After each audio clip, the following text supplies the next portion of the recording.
Hello Stockian, मैं हूं Mohit Pathak, founder Stockia and thank you for watching this video. इस वीडियो के माध्यम से अगर आप मेरे चैनल से पहली बार जुड़े हैं तो आप चैनल को सब्सक्राइब कर लें एंड बेल आइकन को जरूर दबा दें, क्योंकि इसमें मैं डेली बेसिस पे वीडियोस अपलोड करता रहता हूं।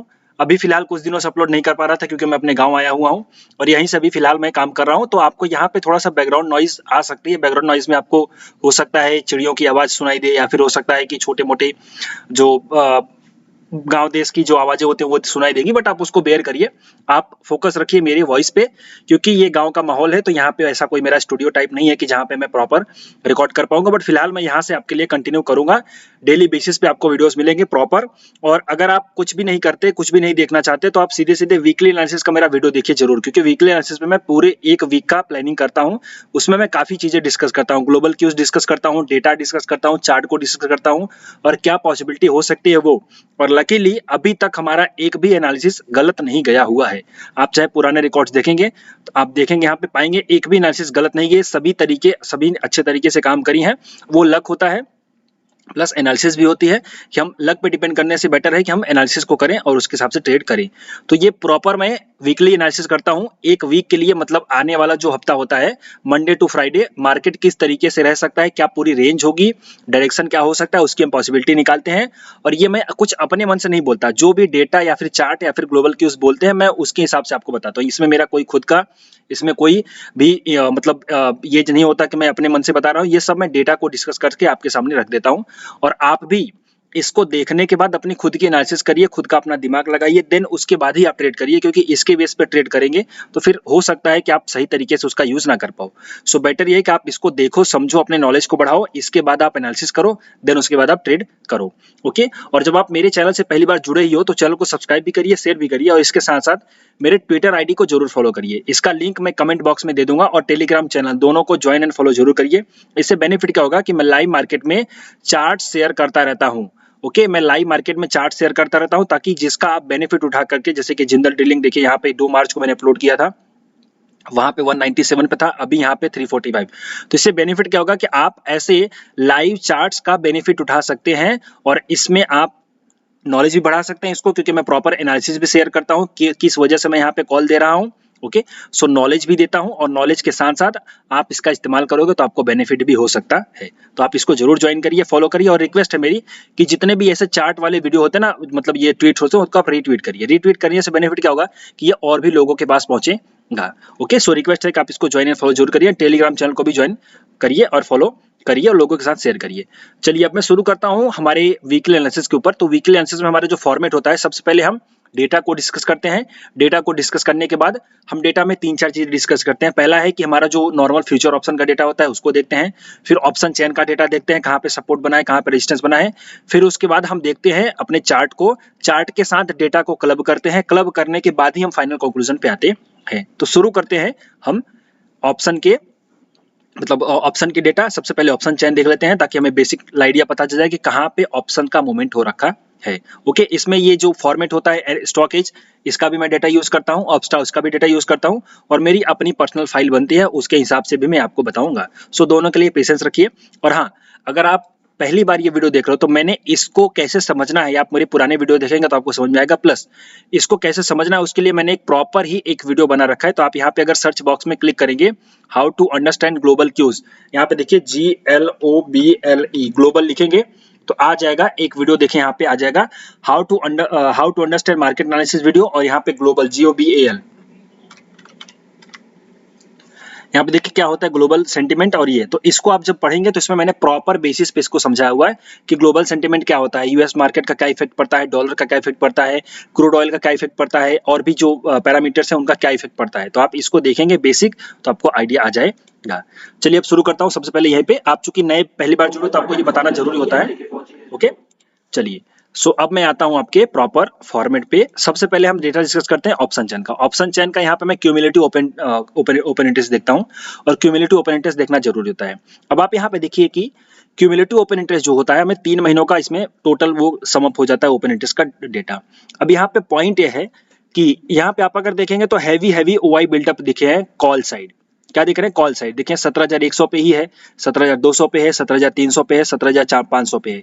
तो इससे क्या पता चलता है? इससे पता चलता है कि कॉल साइड राइटिंग बहुत ज्यादा हुई है, मतलब कॉल की राइटिंग, मतलब कॉल बेचा गया है। कॉल बेचा कब जाता है? जब आपका व्यू नेगेटिव होता है।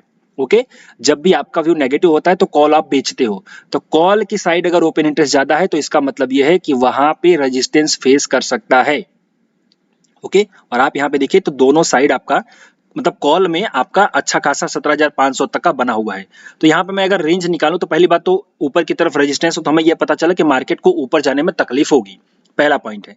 लेकिन अगर फिर भी मार्केट ऊपर जाने लगा तो ये जिन्होंने शॉर्ट किया है इनको तकलीफ होगी।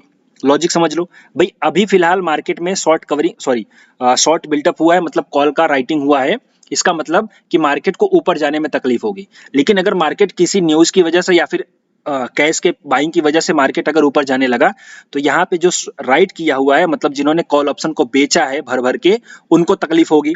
ओके, एक तो अभी मार्केट को तकलीफ है, जब मार्केट ऊपर जाएगा तो ये उनको तकलीफ देगा।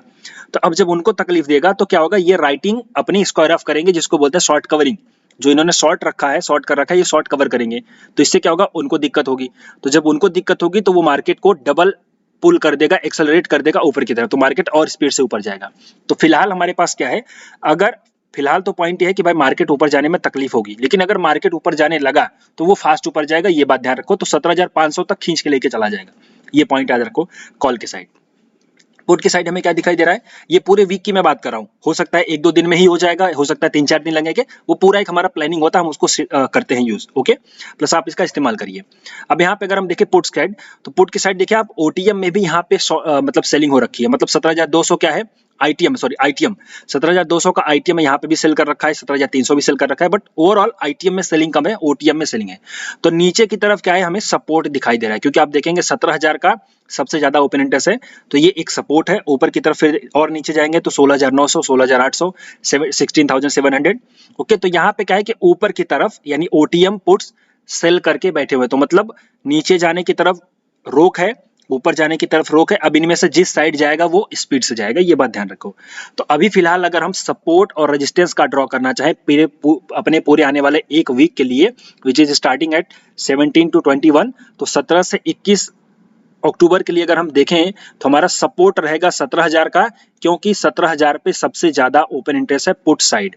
ओके, और रेजिस्टेंस क्या रहेगा, 17,500 का। तो ये हमारा एक ब्रॉडर सपोर्ट रेजिस्टेंस हो गया। हम इसको चलिए डेटा के साथ क्लब कर देते हैं। तो 17,500 कहाँ पे है, 17,500 ये रहा। अभी मैं इसको खाली प्लॉट कर दे रहा हूं, फिर बाद में आपको समझाऊंगा। और 17,000 कहाँ पे है, नीचे यही रहा। तो ये हमारी एक रेंज निकल कर, तो ये चार्ट के हिसाब से नहीं है, ये है आपके डेटा के हिसाब से, ऑप्शन चेन के डेटा के हिसाब से।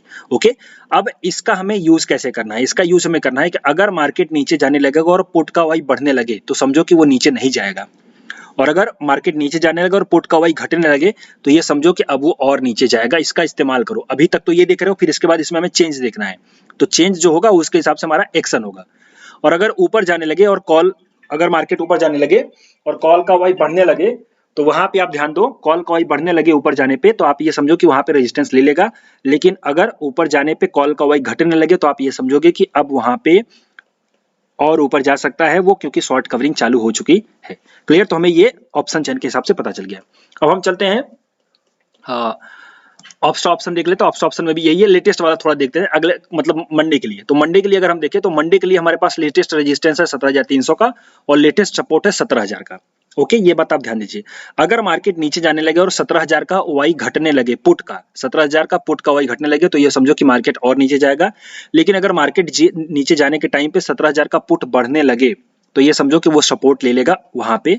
और अगर ऊपर जाने पे 17,300 का कॉल का वाई बढ़ने लगे तो ये समझो कि रेजिस्टेंस ले लेगा। और अगर नीचे जाने ऊपर जाने पे घटने लगे यानी रेजिस्टेंस मतलब 17,300 का वाई मार्केट ऊपर जाने पे 17,300 का ओआई कॉल का घटने लगे तो समझो शॉर्ट कवरिंग चालू हो चुकी है और मार्केट और ऊपर जाएगा। तो ये आप इसको चेंज देखना है, आपको कैसे ट्रेड करोगे आपको डिपेंड करता है। क्लियर, तो हमने ऑप्शन चेन देखा तो 17,000 की रेंज 17,500 की मतलब 500 पॉइंट की रेंज में मिल रही है।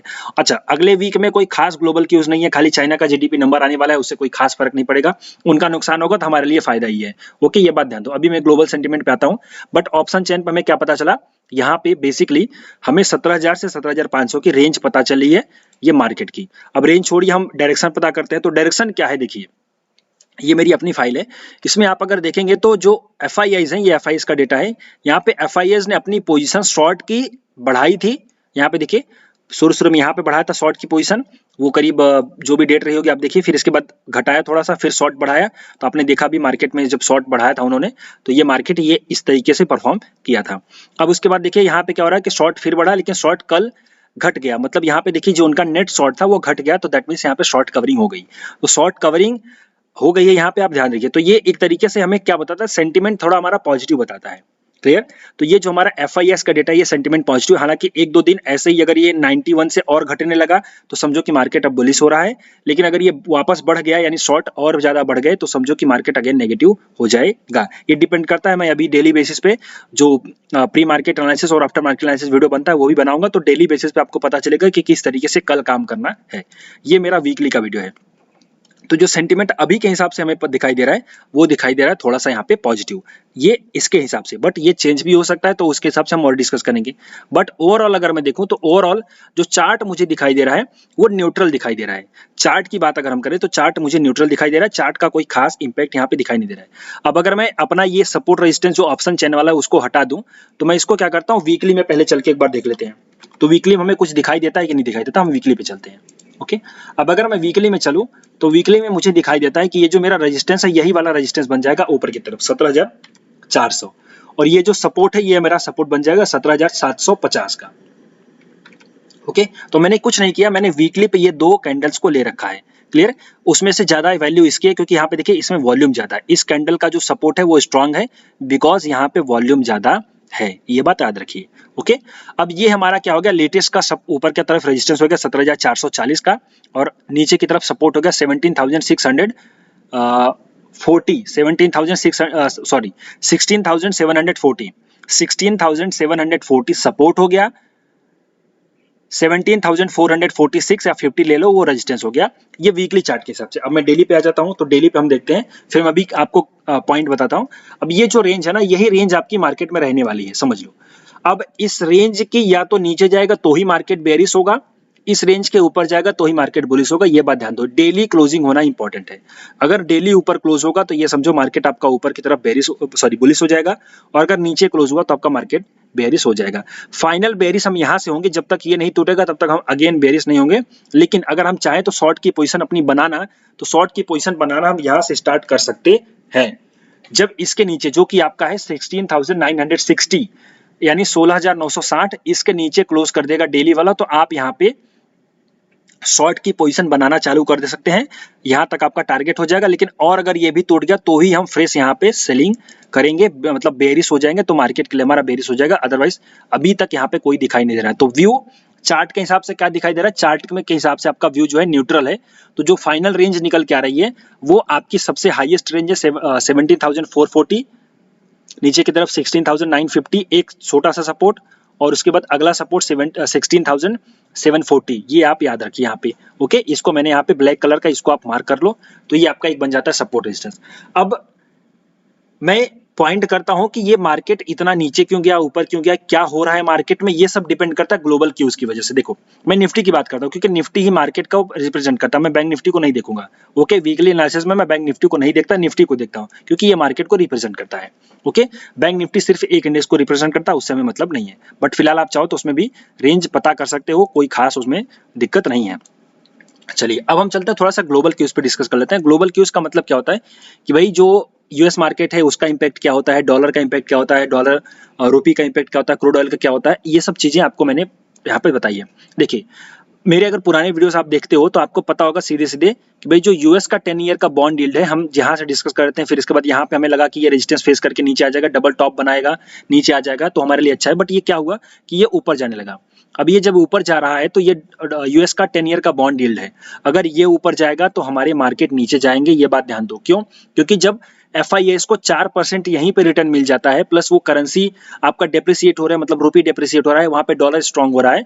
तो पॉइंट देखो इसमें क्या होता है, मैं समझाता हूं आपको। जैसे यहाँ पे 4% का रिटर्न मिल रहा है, ओके, तो यहाँ पे 4% का यहाँ पे रिटर्न मिल गया, और आपका जो यूएसडी है इसको देखते हैं, यूएसडी INR, तो ये देखिए कितना डेप्रिसिएट हुआ। ये अगर मैं यहाँ पे बात करूँ पॉइंट, अगर मैं छोटा सा यहीं पे ले लेता हूँ, यहीं से यहीं पे चूंकि ब्रेकआउट हुआ तो हमने यहाँ पे देखा था ये इस जगह पे यहाँ पे हम देख रहे हैं तो यहाँ पे अभी भी रेजिस्टेंस फेस कर रहा है, बट मैं आपको लॉजिक बताता हूँ। 4% कहाँ से मिल रहा है? बॉन्ड यील्ड से मिल रहा है। अभी यहाँ पे अगर बताओ तो यहाँ पे 77 है, अभी 79 है, तो कितना मिल गया? कैल्सी मेरा कहाँ चला गया? तो 79 अभी 82 चला गया था, आपको पता है ना 82, मैं 80 को काउंट करता हूँ, चलिए 80 minus 77, 3 multiplied by 100 divided by 77, 3% का रिटर्न यहाँ से मिला। मतलब ओवरऑल जनरली इनको 7 से 8% का रिटर्न मिल जा रहा है। तो मतलब 3% यहाँ से मिल जा रहा है, 4% वहां से मिल जा रहा है, तो मतलब 437, मतलब 7-8% का रिटर्न इनको जब मिल जा रहा है सेफली प्ले करने से, तो ये मार्केट में क्यों पैसा डालेंगे? लॉजिक समझो। जो FIIs है वो पैसा अपना मार्केट में क्यों डालेंगे? इसके पीछे का यही लॉजिक है। कुछ लोगों को समझ में नहीं आता, बट पॉइंट यही है, आप इसको थोड़ा बेसिक समझो और वो मेरा वीडियो देखोगे तो आपको और अच्छे समझ में आ जाएगा। तो अब इसका लॉजिक क्या है कि भाई ये आपका जो यूएस का ये USD INR है, मतलब US डॉलर और इंडियन रुपीस, ये आपका यहाँ पे देखो, ये एक तरीके से अगर देखोगे तो ये ट्रिपल टॉप भी बन रहा है। अगर नीचे आएगा तो ये भी सेलिंग के लिए अच्छा हो जाएगा, मतलब हमारे लिए मार्केट के लिए अच्छा हो जाएगा। लेकिन अगर आप इसको दूसरे नजरिए से देखो तो ये आपका, मैंने यहाँ पे बोला आपको हमेशा आप इस पे डिस्कस करो, चार्ट पे ट्रेड करो, चार्ट पे देखो, यहाँ पे देखो, एनालिसिस कोड करो, तो इससे बेनिफिट क्या होगा आपको? इससे मार्केट को जज करने में आसानी होगी। अब अगर आप देखो तो ये एक असेंडिंग ट्रायंगल का भी पैटर्न दिख रहा है। अगर ये ऊपर निकल गया तो अगेन समस्या खड़ी हो जाएगी मार्केट, मतलब अगर डॉलर और स्ट्रांग हो जाएगा, देखो जब ये ऊपर जाता है तो इसका मतलब है डॉलर स्ट्रांग हो रहा है और अपनी करेंसी कमजोर हो रही है। Okay, US dollar Indian rupees. तो अब अगर ये ट्रिपल टॉप का पैटर्न बनेगा और नीचे आ जाएगा तब तो अच्छी बात है, हमारे मार्केट के लिए अच्छी बात है, क्योंकि हमारे मार्केट में फिर से इनफ्लो बढ़ जाएगा, मतलब बाइंग चालू हो जाएगी तो हमारा मार्केट ऊपर जाएगा। लेकिन अगर ये असेंडिंग ट्रायंगल वाला पैटर्न काम कर गया, ऊपर जाने की तरफ ऊपर चला गया, तो ये हमारे मार्केट के लिए और नुकसान कारक होगा। देखिए मार्केट गिर भी सकता है, नहीं भी गिर सकता है, बट ये है पॉइंट यह है कि देखो हमारी इकोनॉमी, अपनी खुद की इकोनॉमी स्ट्रांग है। आप देख रहे हो कि नंबर जो Q2 के नंबर्स आ रहे हैं वो अच्छे आ रहे हैं। ओके, तो Q2 के नंबर्स जो आ रहे हैं वो अच्छे आ रहे हैं, बट पॉइंट यह है कि एक टोकरी में अगर एक सेब सड़ गया तो बाजू के वाले भी सेब सड़ जाते हैं। या फिर यूं ध्यान दो, या फिर आप अगर सब सेब सड़े हुए हैं उसमें एक अच्छा सेब डाल दोगे तो भी वो सड़ जाएगा। तो पॉइंट है कि हम ग्लोबल इकोनॉमी से जुड़े हुए हैं, हमारे ट्रेड होते रहते हैं, तो हम उनसे बहुत ज्यादा, मतलब ऐसा नहीं कि हम दुनिया नीचे जाएगी हम ऊपर जाएंगे, ऐसा पॉसिबल नहीं है। हाँ, दुनिया नीचे जाएगी तो हम ऊपर जाने की वजह रुक सकते हैं, समझ रहे हो, रुक सकते हैं, फिर जब दुनिया ऊपर जाएगी तो फिर हम ऊपर जाएंगे। तो मार्केट में अभी ऐसा हो सकता है, आप यहाँ पे ध्यान दो। आपको पॉइंट ये है कि अगर ये ऊपर चला गया, मतलब डॉलर ऊपर चला गया, तो सीधे सीधे हमारा मार्केट बहुत अगर नहीं गिरेगा तो वो साइडवेज भी हो जाएगा, मतलब आपको रिटर्न नहीं बनने वाले हैं। बट अगर आगे चल के लकीली ये नीचे जाने लगा तो हमारे मार्केट के लिए पॉजिटिव हो जाएगा, हमारा मार्केट और ऊपर चला जाएगा। आप यहाँ पे ध्यान दीजिए। तो ये US डॉलर की बात है। क्रूड ऑयल, अब क्रूड ऑयल देखिए क्या होता है कि सबसे बड़ी प्रॉब्लम है कि क्रूड ऑयल के पीछे जो गल्फ कंट्रीज है ना, इनका मतलब ओपेक वालों का बड़ा अच्छा नजरिया है, मतलब भगवान इनको और तरक्की दे। पॉइंट है कि ये प्रेजेंट टाइम पे जो दुनिया को मदद करनी चाहिए, ये कर नहीं रहे हैं। ये क्या कर रहे हैं, जो क्रूड ऑयल का रेट गिर रहा है उसको रोकने के लिए, मतलब प्राइस ना गिरने पाए उसको रोकने के लिए ये जो प्रोडक्शन है उसको कट कर रहे हैं। भाई ये बहुत गलत बात है। आपको इस टाइम पे जहां पे समस्या उत्पन्न हो रही है, मतलब पूरी दुनिया में तकलीफें हैं, उस टाइम पे आपको प्रोडक्शन बढ़ा करके इसको और नीचे लेके जाना चाहिए। क्यों? क्योंकि आपको पता है कि किसी भी कंट्री में सबसे बड़ा जो कॉस्ट होता है वो लॉजिस्टिक्स का कॉस्ट होता है। हमारी कंट्री के लिए तो ये बहुत बड़ी बात है, मतलब हमारे यहाँ, क्योंकि हम सबसे ज्यादा क्रूड ऑयल का इंपोर्ट करते हैं, अगर क्रूड ऑयल बढ़ जाएगा तो हमारे इकोनॉमी पे बहुत बुरा असर पड़ेगा। तो अभी ये तो ये समझो कि हम जो बचे हुए हैं ना, ये इसी की वजह से बचे हुए हैं, समझ लो। जो लोगों को लगता है ना कि मतलब हम गिरे नहीं है ये वो, तो ये इस वजह से, क्योंकि ये 117 से 90 आके बैठा हुआ है। अगर यही ऐसे रुका होता ना, तो जो IMF का स्टेटमेंट आया ना कि भारत सबसे ज्यादा बढ़ने वाला है, तो वो बढ़ता बढ़ता स्टेटमेंट नहीं आता। बट पॉइंट ये है कि समझो इसको लॉजिक, भाई पॉइंट ये है कि भाई आपका अगर क्रूड ऑयल और नीचे जाएगा तो ही ठीक है, लेकिन अगर ये ऊपर जाएगा तो फिर से प्रॉब्लम क्रिएट हो जाएगी। सो गल्फ कंट्रीज को चाहिए, रिक्वेस्ट है मेरी, आप लोग अगर फॉरवर्ड करना चाहो तो कर सकते हो, गल्फ कंट्रीज को चाहिए कि थोड़ा सा ट्रेड को साइड में रखो, प्रॉफिट को साइड में रखो, आप प्रोडक्शन बढ़ाओ या फिर प्रोडक्शन को कट मत करो। एटलीस्ट नहीं बढ़ा सकते तो कट तो मत करो, ताकि ये थोड़ा सा और नीचे जाए तो पूरी दुनिया के लिए सही बात है, समझ रहे हो ना, पूरी दुनिया के लिए सही बात है। चलिए, तो फिलहाल पॉइंट ये है कि अगर ये क्रूड ऑयल बढ़ने लगा तो वापस से महंगाई और बढ़ेगी, और जो कि महंगाई बढ़ने से जो RBI है या फिर फेड है वो अगेन क्या करेगी, इंटरेस्ट रेट बढ़ाएगी, और अगेन इंटरेस्ट रेट बढ़ाएगी तो मार्केट फिर से डाउन हो जाएगा। यहाँ पे ध्यान दो, एकदम लॉजिक इसका समझ लो, क्रूड ऑयल के साथ इसका रिश्ता। ओके, अब यहाँ पे क्रूड ऑयल अगर नीचे जाने लगा और नीचे जाने लगा तो अच्छी बात है, थोड़ी सी महंगाई में राहत आएगी, लेकिन अभी भी आप देख रहे हो महंगाई रुक नहीं रही है। तो महंगाई रुक नहीं रही है, अभी भी लेटेस्ट में जो यूएस का सीपीआई डेटा आया सितंबर महीने का वो 8.2 आया हुआ है, 8.1 का उसका एक तरीके से 8.1 का उसका एक अनुमान था, जबकि 8.2 आया हुआ है। तो इससे नुकसान क्या होगा कि जो फेड है, जेरोम पावेल चेयरमैन, फेड के चेयरमैन, वो अगेन उन्होंने स्टेटमेंट भी दिया कि हमें और बढ़ाने की जरूरत है, तो ये और बढ़ाएंगे तो और मार्केट और नीचे आएगा। अब हम चलते हैं अपने, ये तो ग्लोबल क्यूज हमने समझ लिया, तो क्या होगा पॉइंट सी, इसको यही बात याद रखो कि पूरी दुनिया अगर गिरेगी तो हम नहीं गिरेंगे, जैसा कि अभी हम नहीं गिर रहे हैं, बट हम बहुत बढ़ेंगे भी बहुत ज्यादा नहीं, ये बात ध्यान रखो। तो अभी आपको अगर कोई पैसा वैसा डालना है, मतलब ये पोर्टफोलियो बनाना है, तो अभी थोड़ा रुक जाओ, मार्केट में अभी टाइम आएगा, मैं खुद बोलूंगा आपको पैसा डालना चाहिए, बट अभी के लिए क्या है कि हम थोड़ा सा कॉशियस रहेंगे। Sideways to bullish market, sorry sideways हमें मार्केट दिखाई दे सकता है। बाकी जैसे जैसे सेंटीमेंट बनेंगे, अभी चाइना का आने वाला है, कम्युनिस्ट पार्टी का, उसमें वहाँ पे कुछ आने वाला है, तो उससे भी इफेक्ट आएगा, प्लस रसिया यूक्रेन का चल रहा है, तो उसमें कुछ और आ सकते हैं, उसमें भी पॉइंट आ सकता है, ये बात समझिए।